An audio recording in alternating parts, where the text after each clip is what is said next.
Good morning again. Hall number 3, the cozy databases corner. All right, and let's continue with our conference here. And it's my pleasure to invite another speaker, continuing our databases topic. So I'm happy to introduce Grigory Reznikov from YTsaurus.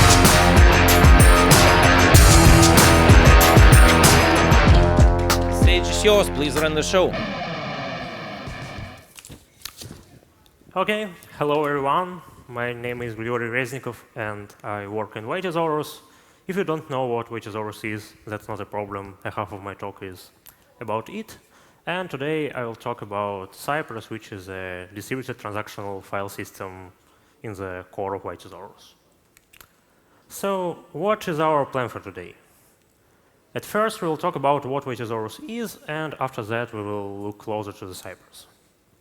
Firstly, we will discuss Cypress as a classical tree-like file system, and then we will move to some advanced features of it, like object attributes and transaction stuff. After that, we will talk a little bit about Cypress internals and scalability, and after a small YTsaurus advertisement, I will answer all of your questions. So, what is YTsaurus? If you open our site, it will tell you that it is an open source data platform for distributed data storage and processing, and this is actually true. And like any data storage and processing system, we have a data storage layer and a data processing layer. The data storage layer is a file system called Cypress, which is responsible for managing storage resources of your cluster, storage resource accounting, and allows you to store huge amounts of file data or table data in a classical tree-like file system. For the distributed data processing, we have a scheduler, which is responsible for managing computational resources of your cluster. Also, it allows you to share resources between different users, maintaining some fairness, which allows you to build a multi-tenant cluster in a simple way. So, over the scheduler, we have 4 computational engines that allows you actually to process the data stored in Cypress using the resources of your YTsaurus. The first engine is old good MapReduce enriched with some new functionality like advanced data partitioning strategies or auto-tuning of the task size. However, if you use MapReduce at least once, you know that it may be not convenient to write a MapReduce program for every single analytical query you want to execute. So over the MapReduce, we have a YQL framework, which allows you to write a SQL-like query over the huge amounts of data, and YQL interpreter will automatically transform this SQL-like query into the chain of MapReduce operations that will be executed automatically. MapReduce is great for processing huge amounts of data. However, it's not so fast when you work with small amounts of data because it has high latency. So for working with smaller data sets, we have 2 low latency in-memory data processing engines, which are called cheat and speed. The cheat is a ClickHouse over YT, and this is a technology that allows you to start a ClickHouse cluster over computational resources of your YTsaurus, and also provides a driver that allows you to view the data stored in Cypress from the ClickHouse cluster, and also the stored data from the ClickHouse into the Cypress. The speed is similar. It is a Spark over YT, which also allows you to start an Apache Spark cluster of the resources of your YTsaurus, and provides a driver that allows this Spark instance to work with the Cypress. The ClickHouse in cheat and the Spark in speed are compatible with original ClickHouse in Spark, so you can migrate from some third-party system to YTsaurus with a little effort, since your queries will be quite compatible. To access all these great features of YTsaurus, there are 3 interfaces. The first one is software development kits, which are available for 4 languages: C++, Java, Go, and Python. The second one is web user interface, which allows you to view Cypress from your browser, allows you to read tables. Also, it allows to execute queries in YQL and in Cheat. Finally, we have a command line interface, which allows you to use most of the YTsaurus functionality just from your terminal without need to write any code. And today we will talk mostly about the Cypress, so let's get into it. As I already mentioned, Cypress is a tree-like file system, and I actually didn't lie to you. It's really a tree. You can see an example of the Cypress here. So just like in regular file system you have on your laptop, it has hierarchical structure, you have directories, you have objects. In an example here, you have 2 home directories with some files and tables stored. Also, it's worth to mention that system objects are stored in the same tree as regular user objects, which allows you to manage your cluster using the same commands as managing data stored in YTsaurus. So, for example, you can remove a user corresponding to fired employee using the same command as you used to remove some table. And now let's look to the features of YTsaurus that are inherent for tree-like file systems, like creation, removal, copy, that stuff. So for creating an object, we have a command ytcreate, and directories in Cypress are called map nodes. So to create a home directory for John, we can execute a command ytcreate map node home/John. Also, we can create some other objects like tables. And to remove something, you can use a command ytremove. So to remove John home directory, you can just remove it. Oops. You cannot remove a non-empty directory without a special flag to prevent you from doing something harmful. So let's add a flag recursive that will finally remove John's home directory. Also, as usual in trees, you can copy something. For example, you can copy a directory. It's worth to mention that both tables in John and John backup will share the data, so you will avoid double accounting of the data stored in these tables. Moreover, if John appends something to his table, the appended data, of course, will not be appended to the copy in backup directory. However, the original data will be still shared between these 2 tables, so you will still avoid double accounting. Also, you can move something. I don't think it's interesting. So let's move to something more interesting and look into some advanced features of Cypress, and we'll start with object attributes. So what are object attributes? Every object in Cypress, like directory, user object, system object, has a set of named YSONs. YSON is a JSON-like structure which is used commonly in YTsaurus. So each object has a set of named YSONs that are called attributes. For example, you can see here some table with 3 attributes, which are equal to some string, some more complicated structure like dictionary, and some integer. The attributes can be either user or system. The system attributes are attributes whose values affect the behavior of the object in some way, and user attributes does not affect the behavior. For example, here we see 3 attributes.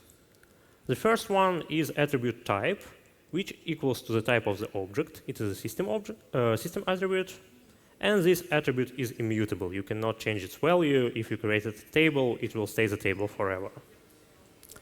The second one is user attribute foo, which you can set to arbitrary value, and it will be just stored, and it won't affect your table in any way.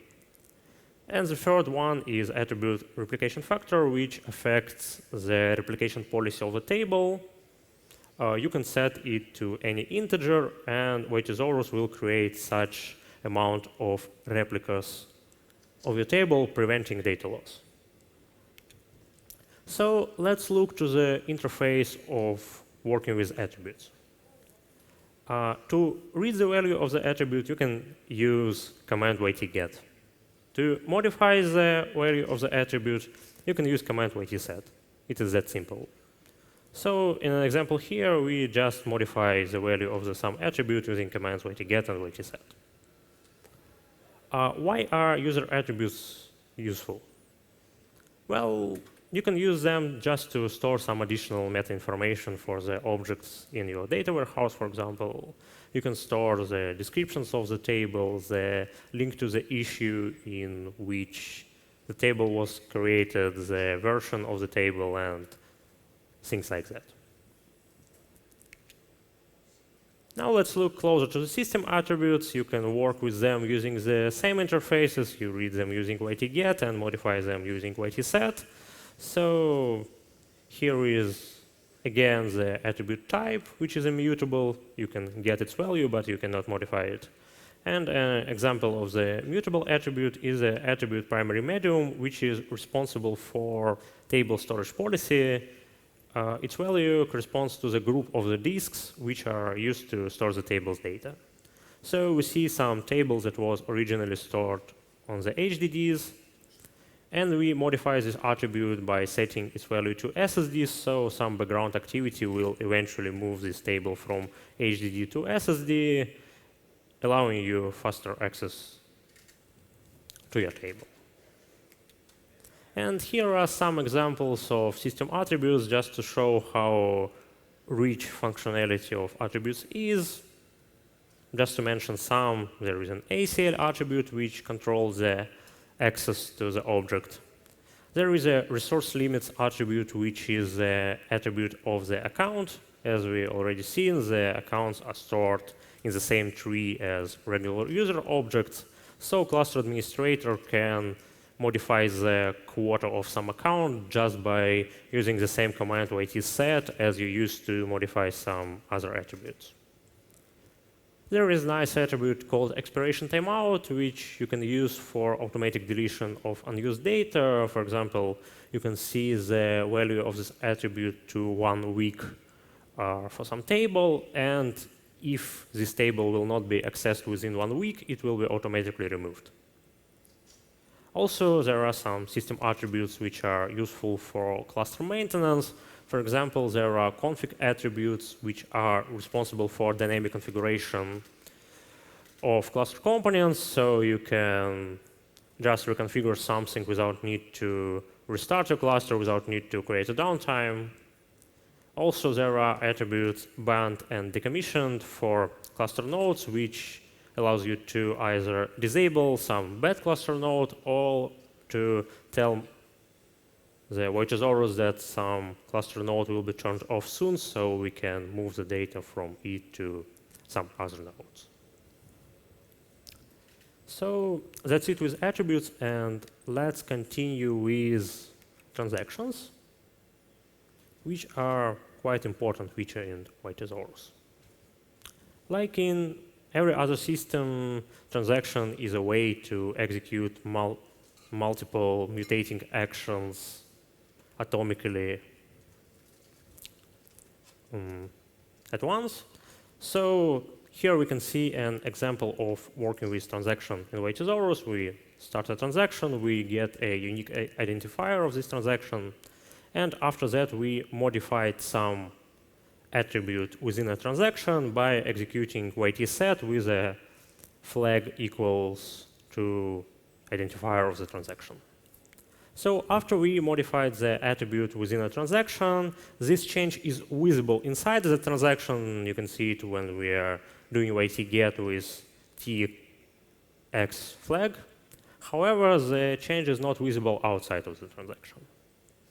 Finally, we commit the transaction and the change becomes visible. So within a transaction, you can not only work with the Cypress, but you can do multiple other things. You can append data to the table. You can acquire logs on objects with some conflict semantics resolution. You can even execute a MapReduce operation or YQL query within a transaction. So you can put your whole data pipeline within a transaction.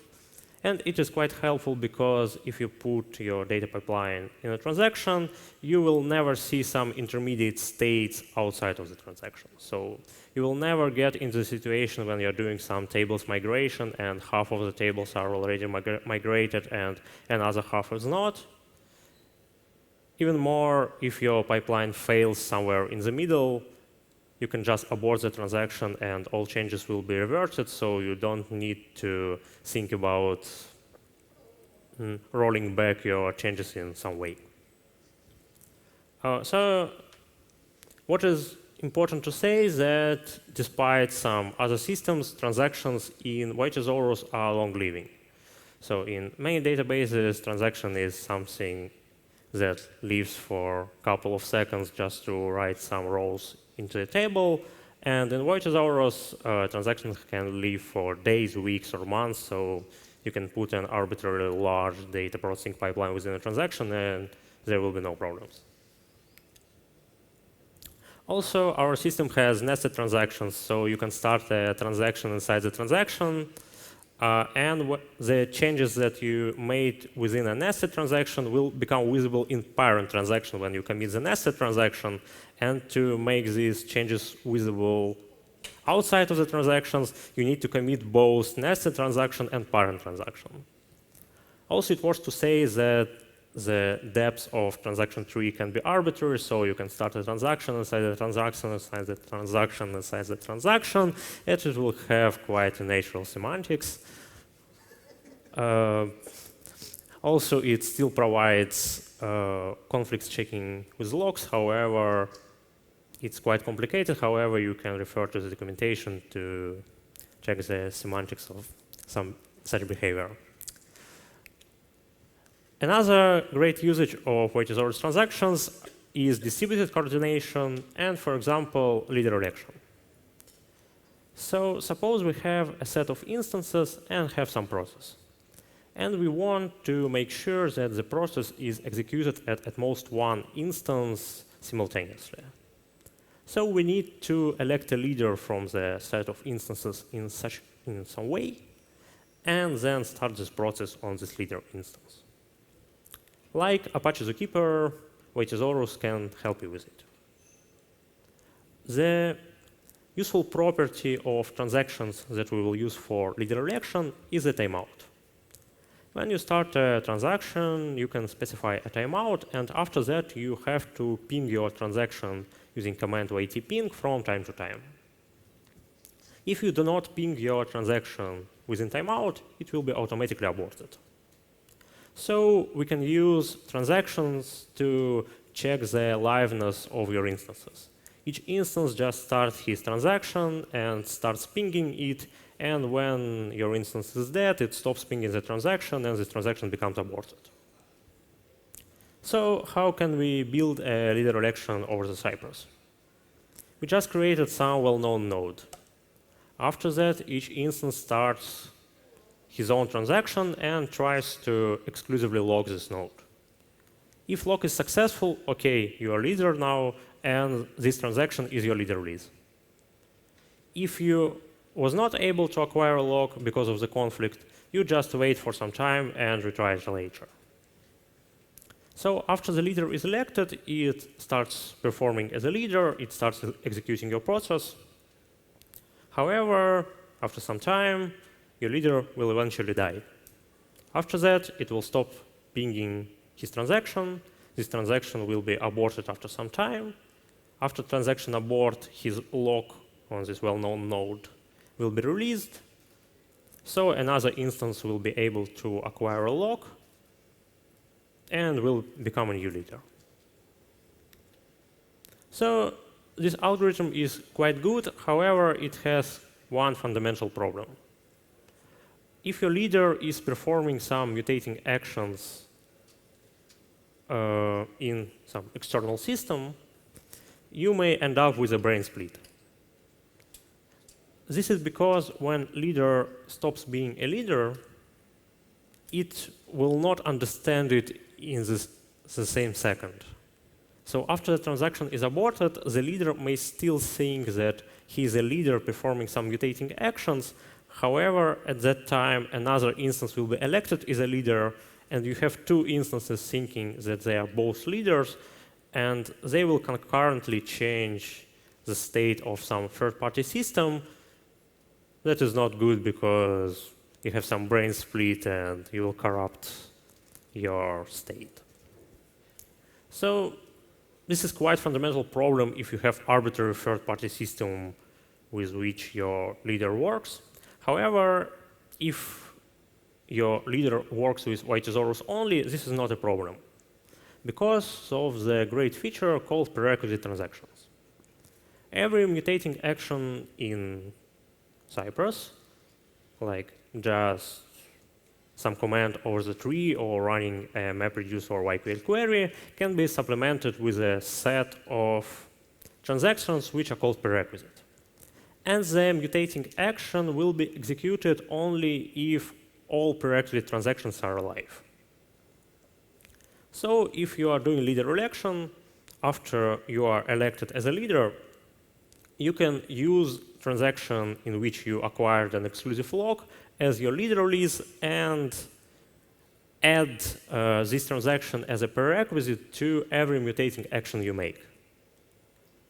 So since Cypress serializes all the actions, both Cypress mutations and transactions starts and aborts, you will have some serializable history with non-intersecting epochs corresponding to different leaders, and every leader is able to perform modifications on the Cypress only within his epoch. For example, here you can see an example of a leader who writes some data into the table.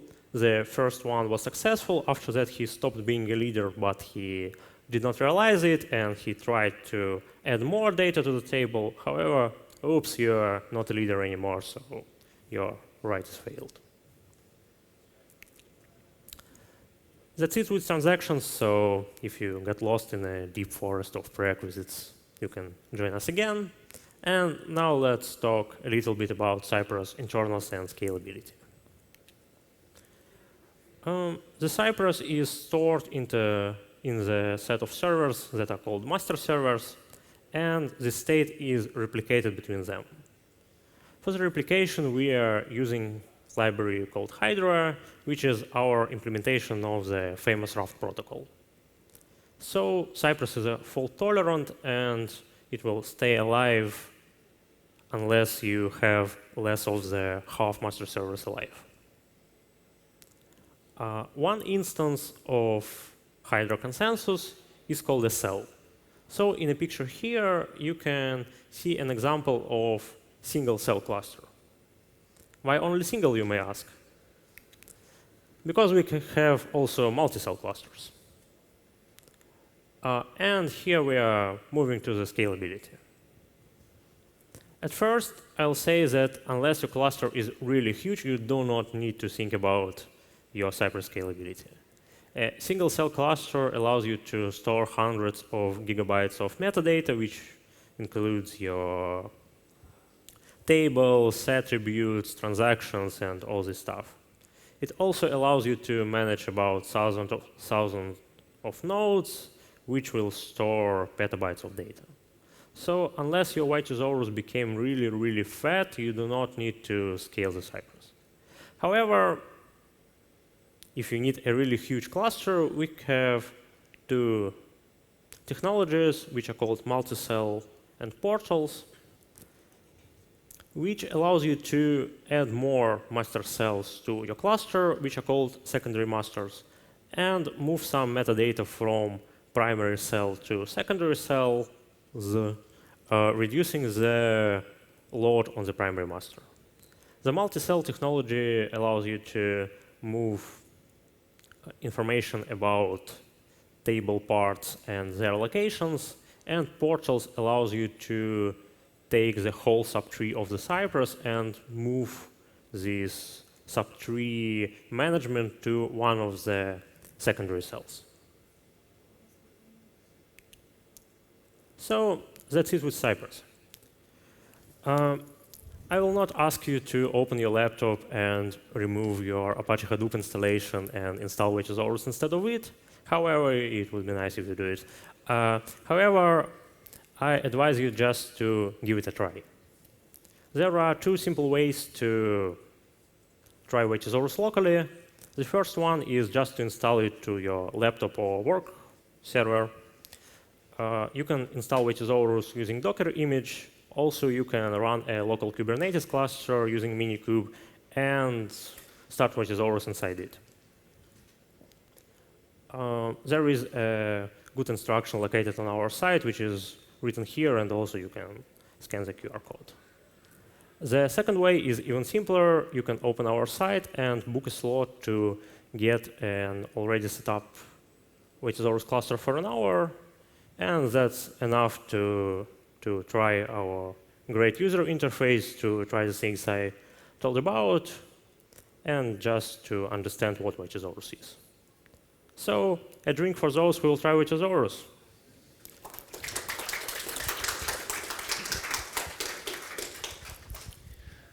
All right, thank you for this. So now we have the fun part, the questions. But before that, you will find the QR code for rating the session. Please do that. That's really important.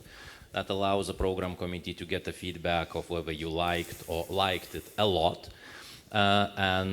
Basically, you take part this way in deciding what gets into the program. So now the questions. All right, questions for Cypress, please. Anyone? Anyone awake? Yeah, somebody over there. Coffee will be afterwards. You need to wait just a little bit, right? So the sooner we do the questions, the sooner you get the coffee. Go on, please. Hello, thank you for your talk. It was very interesting. I have a question about transaction isolation levels. Which one supports YTsaurus and Cypress? You can have a snapshot isolation. One of the types of logs that you can acquire is a snapshot log. So you can acquire a snapshot log on some table or directory, and you will get a snapshot of this object inside the transaction. So if someone else will change this table later, you will have your snapshot within a transaction.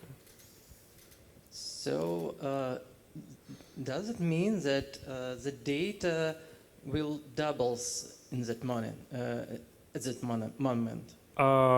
Actually, yes, if the table will be changed completely. However, if you just add some amount of data into original table, the data will be shared between the trunk version of the table and the table that is locked inside the transaction. So we will avoid double accounting of the data which is shared, and will charge only the new delta of the tables, just like when we use YTcopy. Okay, thank you very much. Thank you. All right, any other questions in the room? Please, yeah, in the center of the room, please. So just please wait for the microphone. Yeah. So it was interesting, yeah, and maybe there is some example of projects, companies, or pre-sales which already use this technology. Thank you for your question. Firstly, we'll have a talk from Yandex.Go using YTsaurus in this hall after 2 or 3 talks. So you will be able to see an example of YTsaurus cluster using as DVH for some big analytical pipelines. And yes, we also have some our early open source adopters which are using YTsaurus outside of this alma mater Yandex. Okay, thank you. And maybe I missed this part. How old is this technology? It's 12 years old. Oh, cool. I was in school. Me too. Yeah. Thank you. All right, excellent. Any other questions? And yes, a gentleman over there. Yes, well, just a few rows in front of you, yeah? Yeah, I have a question. Can we work with YTsaurus as with a database? Do you have some sort of SQL language or any other API to access it except command line? Yeah, thank you very much for the question. We have a YQL engine which allows you to execute SQL-like queries over the data stored in Cyprus, which automatically transforms your query into a chain of MapReduces, so you do not need to write any code, and you even do not need to open your terminal because you can execute a YQL query from the user interface. Also, we have dynamic tables, which I didn't mention today. They are low latency k-value storages for OLTP workload. However, we have our in-house QL language for working with them. Excellent. Yeah, the question over there. So the microphone is coming from your side. Do you have some kind of log for the transactions? So could I see the log of changes of some file, some table, moves, removes, inserting new data to the table? So could I history of transactions? We do not store the history of transactions. However, you can get a list of active logs. No. I'm exactly about history. Access log. We have some access log of working with meta information. However, it does not store the data change, so you cannot roll back something if you, for example, removed your table.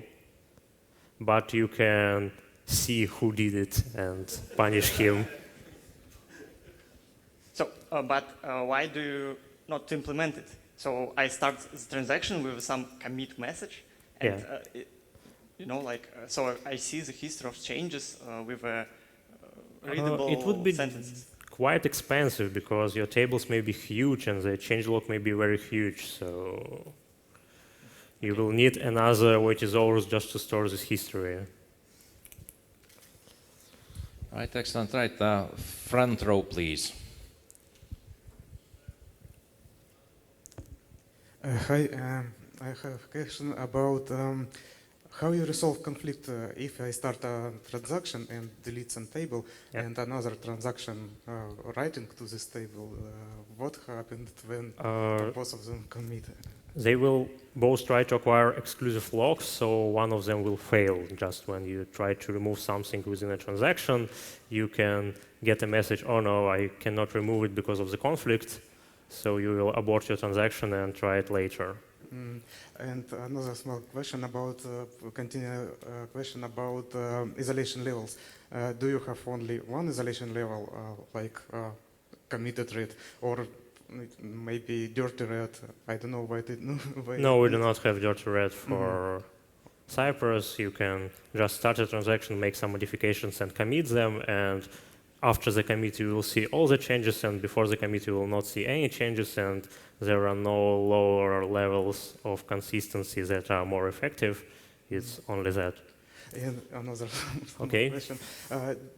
Is it possible to use Cypress without YTsaurus, for example, for Kubernetes storage or so? Oh, that's a great question. Yes, you can do it. Oh. For example, you can start actually, it will be YTsaurus, but without nodes and without anything, you can just start a cluster with only master servers and some proxies and use it like Apache Zookeeper, for example. You just have a tree-like file system, but you are not able to store some tables or doing other stuff. Great, thank you.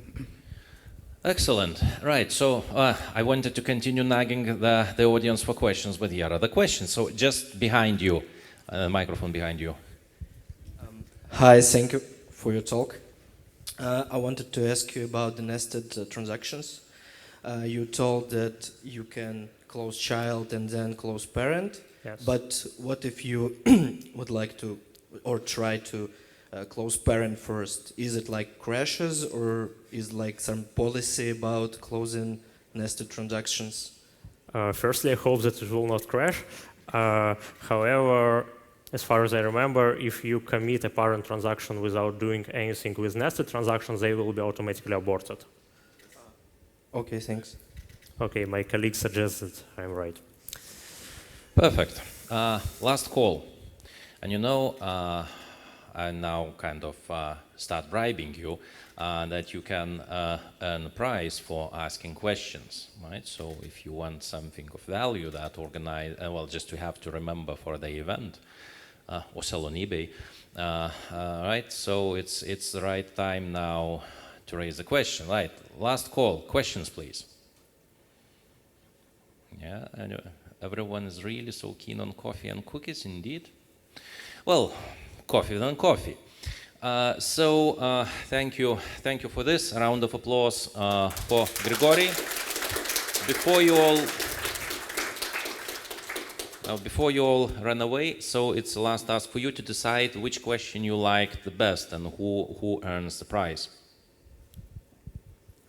I really liked a question about running YTsaurus without nodes. We are actually writing an article about that, and in our blog and our site, we will soon have an article about usage of YTsaurus as distributed coordination system like Zookeeper. So stay tuned. Who raised that question? A gentleman here at the front, right? So if organizers or assistants of the whole could provide the prize for. Okay, that will be later. Okay, that is fine. So we'll find you. You get your well-deserved prize, maybe at some point in time. So from an organizational point of view, now we do have a break, and please continue this discussion at the hallway. And we also have the networking workshop run by Mardi Sharkur, the co-founder of BSmart consultancy. That is happening around the meeting area. That's in the direction of the hallway number 1, right? And well, I'm no longer an obstacle between you and coffee. Thank you.